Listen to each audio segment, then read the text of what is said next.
बोलिए अपने अपने गुरु महाराज की जय हो। माता पिता भगवान की जय हो। गणेश जी महाराज की जय हो।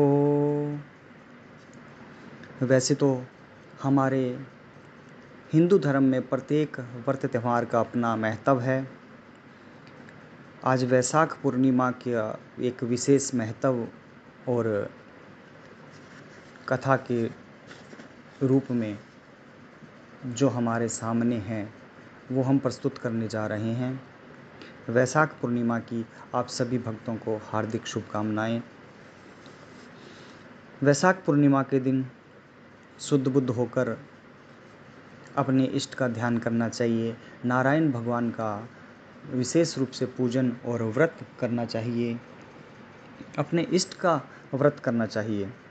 इस दिन जल से भरा नया घड़ा दान करने का विशेष महत्व है और वैशाख पूर्णिमा के दिन ही मनुष्यों को पवित्र नदियों में स्नान करने का भी एक विशेष महत्व बताया गया है। सत्तू, मिठाई, वस्त्र आदि का दान करने का भी विशेष महत्व वैशाख पूर्णिमा का बतलाया गया है। और कथा आती है कि श्री कृष्ण भगवान अपने बचपन के सखा सुदामा जी जब द्वारिका उनसे मिलने के लिए गए तो उन्होंने सत्य विनायक व्रत का उनको विधान बतलाया था। श्री कृष्ण भगवान ने सुदामा जी को सत्य विनायक व्रत का ही विधान बताया गया था।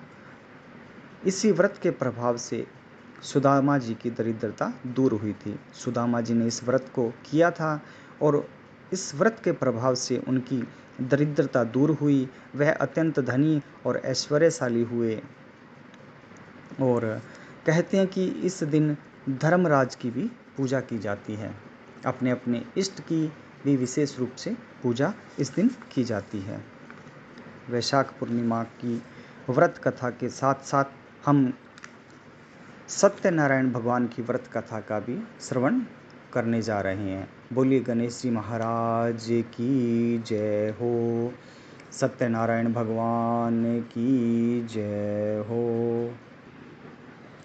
एक समय नैमिषारण्य तीर्थ में सोनकादि 88,000 ऋषियों ने श्री सूत जी से पूछा, हे प्रभु, इस कलयुग में वेद विद्या रहित मनुष्यों को प्रभु भक्ति किस प्रकार मिलेगी तथा उनका उद्धार कैसे होगा। इसलिए हे मुनि श्रेष्ठ, कोई ऐसा तप कहिए जिससे थोड़े समय में पुण्य प्राप्त होवे तथा मनवांछित फल मिले। वह कथा सुनने की हमारी इच्छा है। सर्वशास्त्र ज्ञाता श्री सूत जी बोले, हे वैष्णवों में पूज्य, आप सबने प्राणियों के हित की बात पूछी है। अब मैं उस श्रेष्ठ व्रत को आप लोगों से कहूँगा जिस व्रत को नारद जी ने श्री लक्ष्मी नारायण से पूछा था और लक्ष्मीपति ने मुनि श्रेष्ठ नारद से कहा था। सो ध्यान से सुनो। एक समय योगीराज नारद जी दूसरों के हित की इच्छा से अनेक लोकों में घूमते हुए मृत्युलोक में आ पहुँचे। यहाँ अनेक योनियों में जन्मे हुए प्राय सभी मनुष्यों को अपने कर्मों द्वारा अनेकों दुखों से पीड़ित देखकर सोचा, किस यत्न के करने से निश्चय ही प्राणियों के दुखों का नाश हो सकेगा। ऐसा मन में सोचकर विष्णु लोक को गए। वहाँ श्वेत वर्ण और 4 भुजाओं वाले देवों के ईश नारायण को देखकर, जिनके हाथों में शंख, चक्र, गदा और पद्म थे तथा वरमाला पहने हुए थे, स्तुति करने लगे, हे भगवान, आप अत्यंत शक्ति से संपन्न हैं। मन तथा वाणी भी आपको नहीं पा सकती। आपका आदि मध्य अंत नहीं है। हे निर्गुण स्वरूप, सृष्टि के आदि भूत तथा भक्तों के दुखों को नष्ट करने वाले हो, आपको मेरा नमस्कार है। नारद जी से इस प्रकार की स्तुति सुनकर विष्णु भगवान बोले, हे मुनि श्रेष्ठ, आपके मन में क्या है? आपका किस काम के लिए आगमन हुआ है? निसंकोच कहिए। तब नारद मुनि बोले, मृत्युलोक में सब मनुष्य जो अनेक योनियों में पैदा हुए हैं, अपने अपने कर्मों के द्वारा अनेक प्रकार के दुखों से दुखी हो रहे हैं। हे नाथ, मुझ पर दया रखते हो तो बतलाइए कि उन मनुष्यों के सब दुख थोड़े से ही प्रयत्न से कैसे दूर हो सकते हैं। हे नारद, मनुष्यों की भलाई के लिए तुमने बहुत अच्छी बात पूछी है। जिस काम के करने से मनुष्य मोह से छूट जाता है, वह मैं कहता हूँ, सुनो। बहुत पुण्य देने वाला, स्वर्ग तथा मृत्युलोक दोनों में दुर्लभ एक उत्तम व्रत है। आज मैं प्रेमवश होकर तुमसे कहता हूँ, सत्यनारायण का यह व्रत अच्छी तरह विधि पूर्वक करके मनुष्य आयु पर्यंत यहाँ सुख भोग कर अंत में मोक्ष को प्राप्त होता है। श्री भगवान के वचन सुनकर नारद मुनि बोले कि उस व्रत का फल क्या है, क्या विधान है और किसने यह व्रत किया है और किस दिन यह व्रत करना चाहिए, कृपया कर विस्तार से कहिए।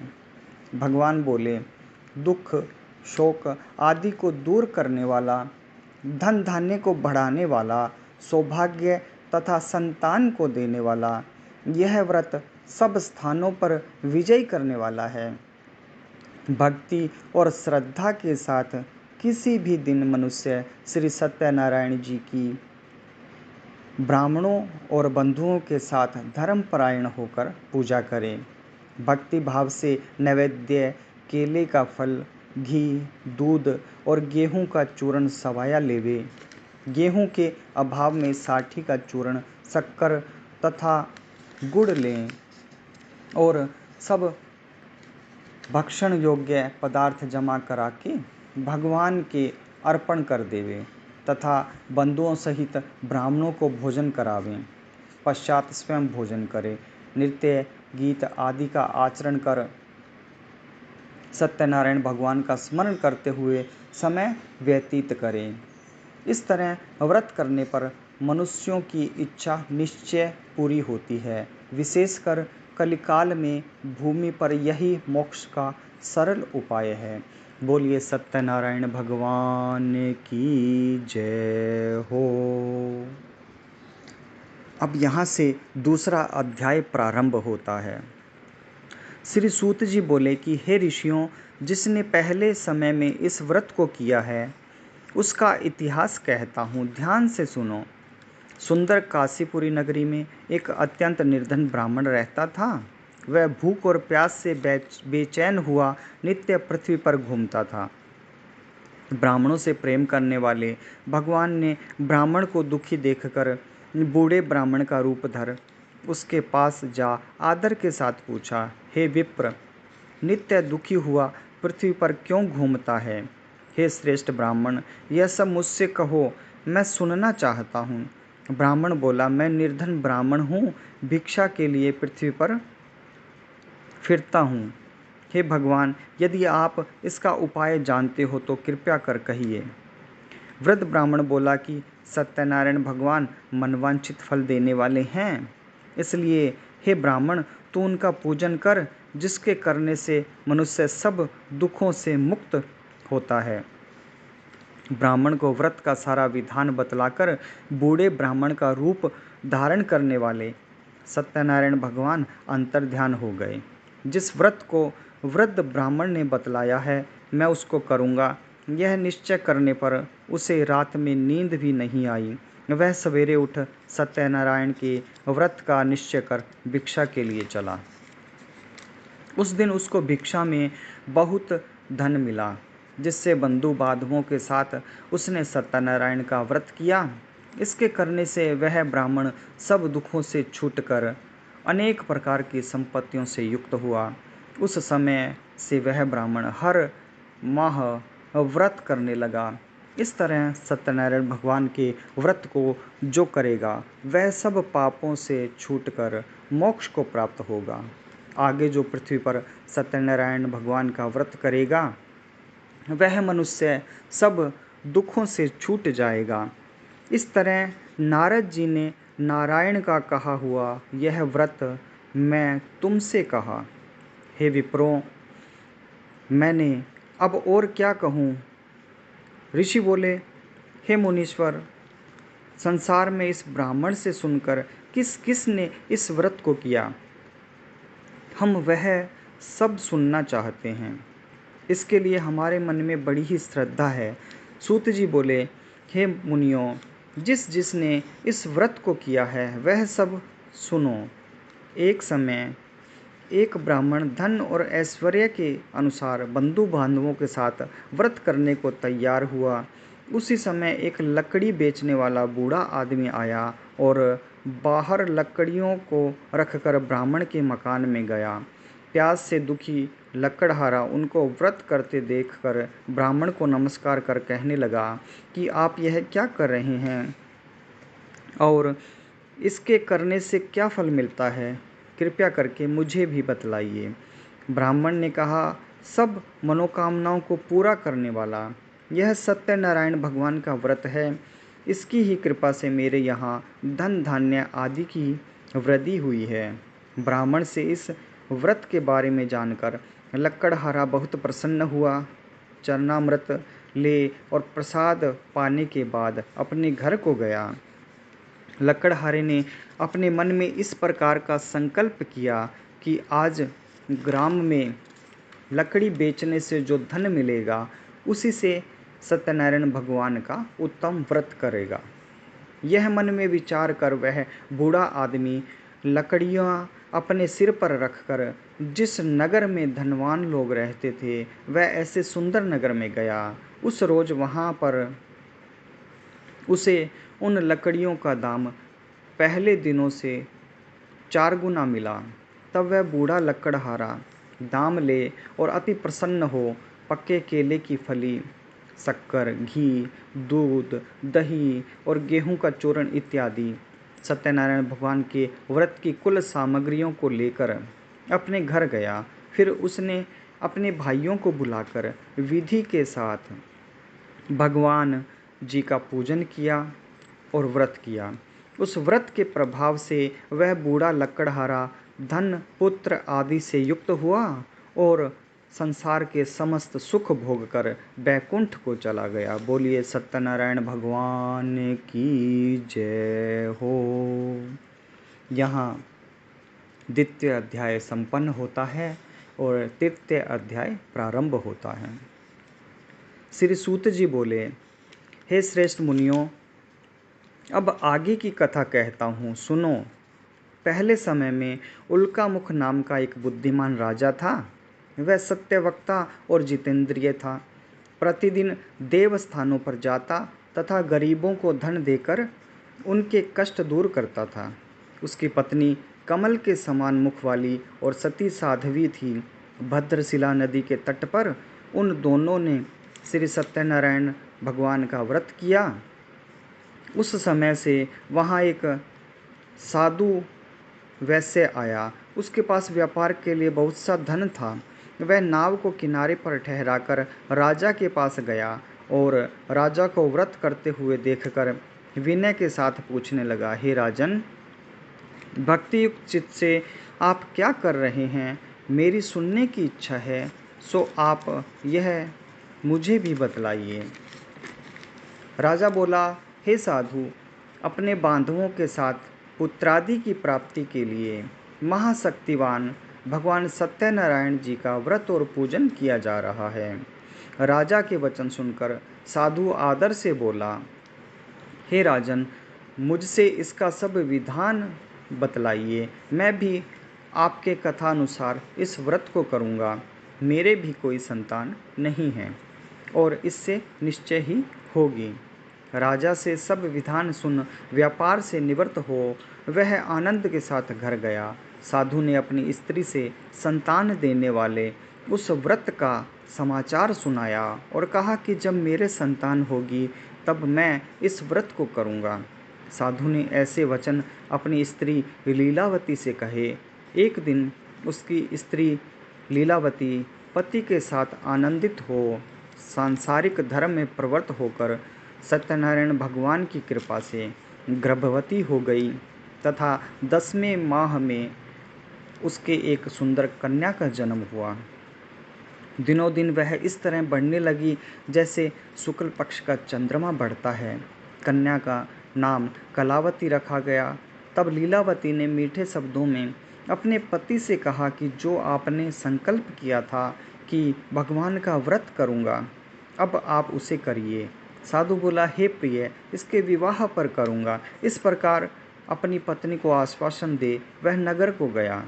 कलावती पितृगृह में वृद्धि को प्राप्त हो गई। साधु ने जब नगर में सखियों के साथ अपनी पुत्री को देखा तो तुरंत दूत बुलाकर कहा कि पुत्री के वास्ते कोई सुयोग्य वर देख कर लाओ।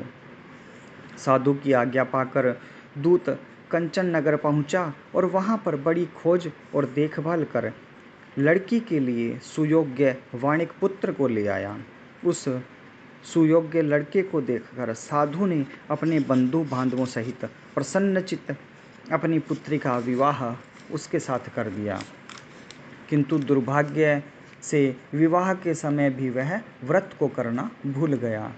तब श्री भगवान क्रोधित हो गए और श्राप दिया कि तुम्हें दारुण दुख प्राप्त होगा।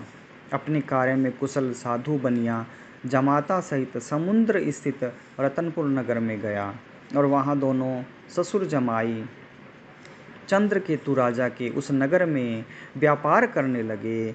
एक रोज भगवान सत्यनारायण की माया से प्रेरित कोई चोर राजा का धन चुराकर भागा जा रहा था, किंतु राजा के दूतों को आता देखकर चोर ने घबराकर भागते हुए राजा के धन को वहीं चुपचाप रख दिया जहां वो ससुर जमाई ठहरे हुए थे। तब दूतों ने उस साधु वैश्य के पास राजा के धन को रखा देखा तो वे दोनों को बांध कर ले गए और प्रसन्नता से दौड़ते हुए राजा के समीप जाकर बोले, यह दो चोर हम पकड़ कर लाए हैं, देख कर आज्ञा दें। तब राजा की आज्ञा से उनको कठोर कारावास में डाल दिया और उनका सब धन छीन लिया। सत्यनारायण भगवान के श्राप द्वारा उनकी पत्नी भी घर पर बहुत दुखी हुई और घर पर जो धन रखा था चोर चुरा कर ले गए। शारीरिक व मानसिक पीड़ा तथा भूख प्यास से अति दुखी हो धन अन्न की चिंता में कलावती एक ब्राह्मण के घर गई। वहां उसने सत्यनारायण भगवान का व्रत होते देखा। फिर कथा सुनी तथा प्रसाद ग्रहण कर रात को घर आई।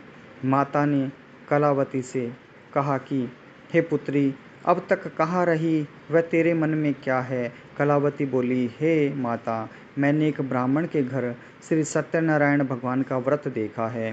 कन्या के वचन सुनकर लीलावती भगवान के पूजन की तैयारी करने लगी। लीलावती ने परिवार और बंधुओं सहित श्री सत्यनारायण भगवान का पूजन किया और वर मांगा कि मेरे पति और दामाद शीघ्र आ जावें।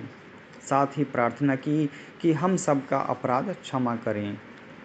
सत्यनारायण भगवान इस व्रत से संतुष्ट हो गए और राजा चंद्रकेतु को स्वप्न में दर्शन देकर कहा, हे राजन, दोनों वैश्यों को प्रातः ही छोड़ दो और सब धन जो तुमने इनका ग्रहण किया है वह दे दो, नहीं तो तुम्हारा धन और राज्य पुत्र आदि सब नष्ट हो जाएगा। राजा से ऐसे वचन कहकर भगवान अंतर्ध्यान हो गए। प्रातःकाल राजा चंद्रकेतु ने सभा में अपना स्वप्न सुनाया। फिर दोनों वाणिक पुत्रों को कैद से मुक्त कर सभा में बुलाया। दोनों ने आते ही राजा को नमस्कार किया। राजा मीठे वचनों से बोला, हे महानुभावों, भावीवश ऐसा कठिन दुख प्राप्त हुआ है, अब तुम्हें कोई भय नहीं है। ऐसा कहकर राजा ने उनको नए नए वस्त्राभूषण पहनाए तथा उनका जितना धन लिया था उससे दुगना धन देकर आदर सहित विदा किया। दोनों वैसे अपने घर को चल दिए। बोलिए सत्यनारायण भगवान की जय हो। यहाँ तृतीय अध्याय संपन्न होता है। अब हम चतुर्थ अध्याय का स्मरण करेंगे।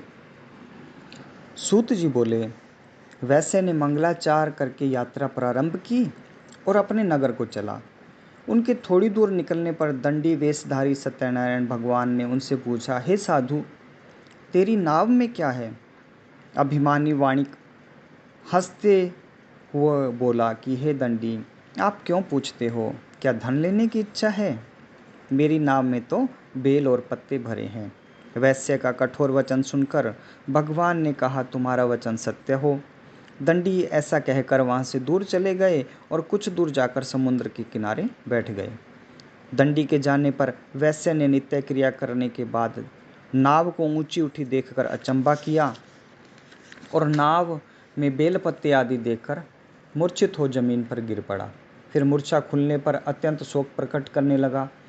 तब उनका दामाद बोला कि आप शोक न करें, यह दंडी का श्राप है, अतः उनकी शरण में चलना चाहिए, तभी हमारी मनोकामना पूरी होगी।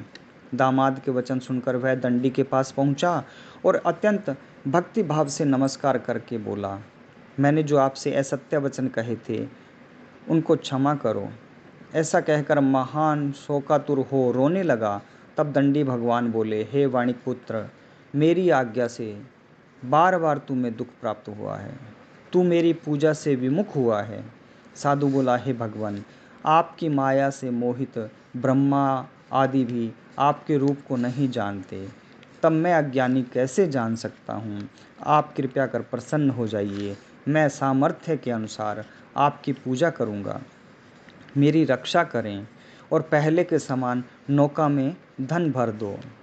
उसके भक्ति युक्त वचन सुनकर भगवान प्रसन्न हो गए, उसकी इच्छा अनुसार वर देकर अंतर्ध्यान हो गए।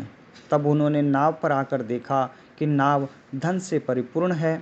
फिर वह भगवान सत्यनारायण का पूजन कर साथियों सहित अपने नगर को चला।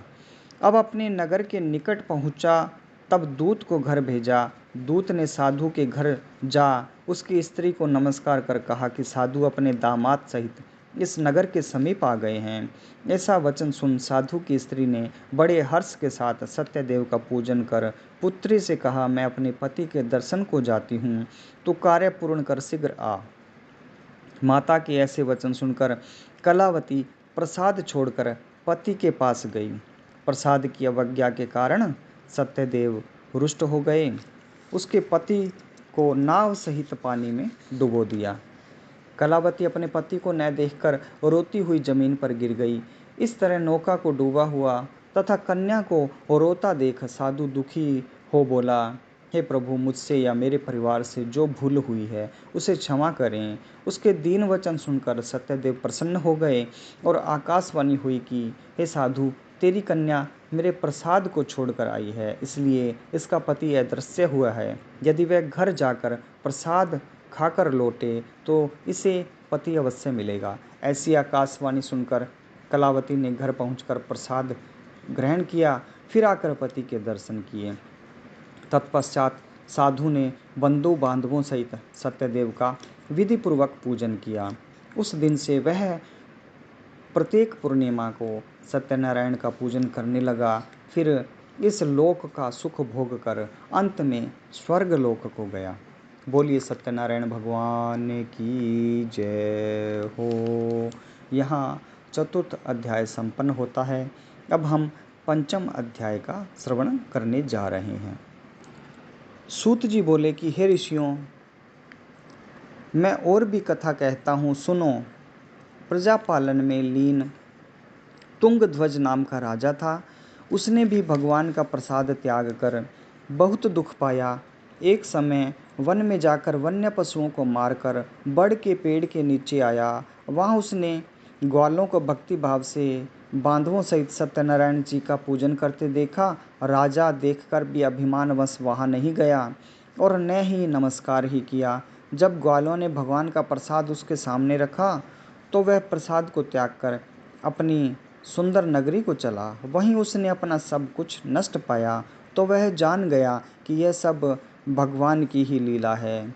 तब वह उसे विश्वास हुआ और वह ग्वालों के समीप गया और विधि पूर्वक पूजन कर प्रसाद ग्रहण किया। तो सत्यदेव की कृपा से पहले जैसा था वैसा ही हो गया। फिर दीर्घ काल तक सुख भोग कर अंत में स्वर्ग लोक को गया। जो मनुष्य इस परम दुर्लभ व्रत को करेगा, भगवान की कृपा से उसे धन धान्य की प्राप्ति होगी। निर्धन धनी और बंधी बंधन से मुक्त होकर निर्भय हो जाता है। संतानहीनों को संतान की प्राप्ति होती है तथा सब मनोरथ पूर्ण होकर अंत में बैकुंठ धाम को जाता है। जिन्होंने पहले इस व्रत को किया, अब उनके दूसरे जन्म की कथा कहता हूँ। वृद्ध सतानंद ब्राह्मण ने सुदामा का जन्म लेकर मोक्ष को पाया। उल्का मुख नाम का राजा दशरथ होकर बैकुंठ को प्राप्त हुआ। साधु नाम के वैश्य ने मोर ध्वज बनकर अपने पुत्र को आरे से चीर कर भी मोक्ष को प्राप्त किया। महाराज तुंगध्वज ने स्वयंभू होकर भगवान में भक्ति युक्त कर्म कर मोक्ष को प्राप्त किया। बोलिए सत्यनारायण भगवान की जय हो।